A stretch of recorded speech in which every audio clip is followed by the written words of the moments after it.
Hi barbers, this is Dave with MD Barber Supply. I just want to talk to you real quick about how to install your MD T1 trimmer blade in case this is your first time buying one, or if you're somewhat new to using the gray T-outliner, this tutorial will be for you. All of our blades, they have a black piece on the back which has a black oxide coating to prevent rust. It stays sharp longer. We design our teeth to provide less irritation on the client when cutting. And our blades are pre-adjusted for you right up to the edge, not on the edge, but just a couple hairs lengths back from the edge, so that it's not going to be touching the skin with the moving blade, which you do not want, especially for kids or sensitive skin. All of our blades are adjusted using the Anevo blade setter. You can find this on our website, and there's a tutorial on how to use that on there already. Excellent product, made in the USA.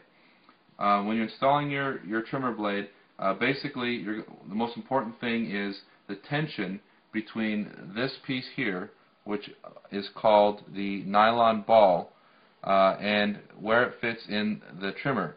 So the higher up or the lower it is makes a difference, as well as if this piece has been bent out of shape over time or purposefully. Some guys who work on clippers will actually bend it to try to give you a closer cut, but there's easier ways to get that done, and you don't need to misshapen your nylon ball or the armature that goes with it.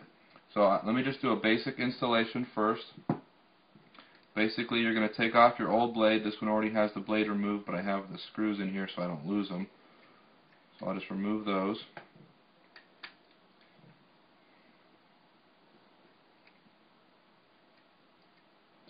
Okay, another thing you're going to want to do when you get your T-blade, whether it's my blade or whether it's a Andis blade or whether it's a ProMate blade or any other blade that will come out on the market, there's even Oster T-blades, use your oil. Doesn't matter what brand, they're a little bit different thicknesses, but it really doesn't matter. Oil it back here as well as up here in between the blades before you put it on. It's not the end of the world if you just put it on top at the end, but this is just better overall for your clipper. You'll get more speed, longer life out of your blades, because as you know, anywhere that metal is touching, it's going to create friction, which creates wear and slows down the movement. And the blade touches the bottom piece in two spots. Since ours is black, it's easier to see. The silver part at the top and the silver part at the back. So you can see that those two spots need to be oiled. So back here and up here. Then you put the blade on. And then I usually just move it back and forth once or twice just to move the oil around on there, make sure it's all covered. Then what I do is I actually put my finger over the hole and I load it this way so that I can really guide that nylon ball into that slot. Now it's got some tension on it already. If your clipper is adjusted correctly, it shouldn't be super loose. So you see how the hole is partially covered. If I just set it on there, you can hardly see the hole for the screws. That's because the tension of this part is actually pushing it back a little bit. So you should have to push down and forward. Use that little lip of the T-blade to get that hole visible, and then feed the screws in. Now when you first put a blade on, especially if you just oiled it, it's going to be a little tricky getting the first screw in, even though I've done this like 5,000 times. But once you get the first screw in, the rest is going to be pretty easy.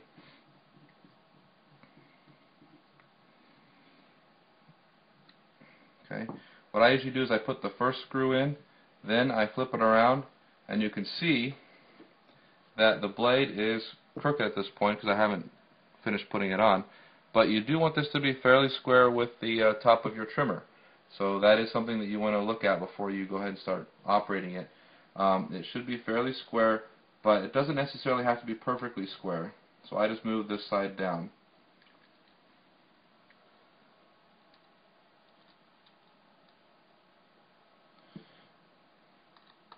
I usually start it with one or two threads with my hand, and then just finish it with the screwdriver, because especially with a longer screwdriver, it is harder to get that in there for the first part. Now your blade is already in there and it is pre-adjusted. All you just turn it on, and it's not plugged in. So let me plug it in real quick. My mistake.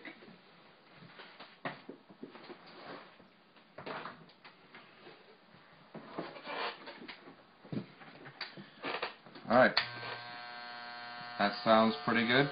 I usually make sure that the moving blade is centered by making sure you can put your fingernail, if you have much of a fingernail, I don't have much right now, but on the edge of the blade and rest it there without getting bumped off.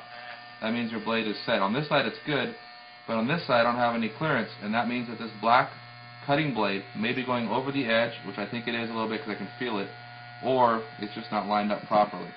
So I usually then turn it off, and you're going to basically, it's a lot more difficult to adjust the position of the back blade. The best thing to do is just to adjust the bottom blade so that it's centered with that cutting blade, even if it's not centered with the trimmer. It doesn't really matter if it's centered with the trimmer body. It matters if it's centered with its source of power, which is that nylon ball. So I'm going to move it this way because it was coming over the edge over here.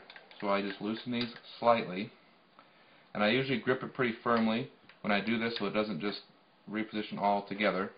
Then I move it over by putting more pressure on this side, kind of adjust it a little bit, then tighten. Okay, now I've got a lot of clearance on this side, maybe too much, so we'll see how that goes. Now my fingernail is getting bumped by the blade, but it's not pushing me off. On this edge I can get on there, but it's not, I can probably go back a little bit.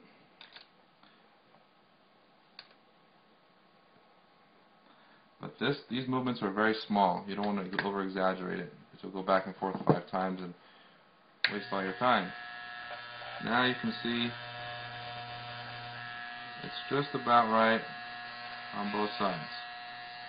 Then of course you do the arm hair test, which I do so often that I don't have any arm hair left. Looks like it's cutting pretty good. Okay, and that's part 1 of the tutorial, how to put on your T1 trimmer blade.